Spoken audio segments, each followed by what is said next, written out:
And these temperatures that we have felt all week could actually impact your commute. Drew Coffey joins us live to explain what road buckling is and why it's kind of hard for transportation crews to predict, Drew.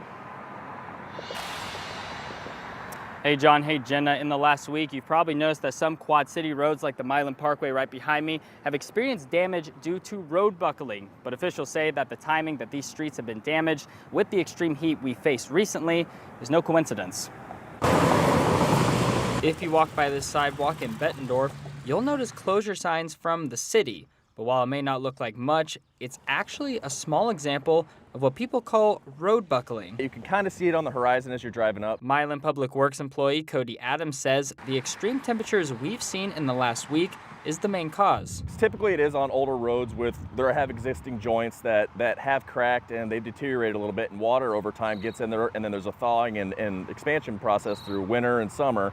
But on these super hot days, it gets so hot and expands so fast that it presses against each other. The wear and tear causes the roads or sidewalks to crack, with extreme cases leaving your car vulnerable to damage, like this example from Missouri, where a road buckled, sending this car flying in the air. It can happen anywhere. We just don't know when and where. Paul Wapple with the Illinois Department of Transportation says repairing the road damage typically takes up to a few hours, but can vary based on each case. It just depends. It depends how big the buckle is, how much of the road is expanded. Every pavement buckle is different, just like every winter weather or spring storm, whatever it is different. For permanent fixes, crews will cut out the damaged piece of the road and replace it, but with temporary fixes, they'll put asphalt or a hot mix down for the time being. So if you see a road that's seen extensive buckling, that road may be closed a little longer. Depending on if we can do a permanent fix or just a temporary fix and how big it is. The bigger it is, obviously, the longer it's going to take to fix.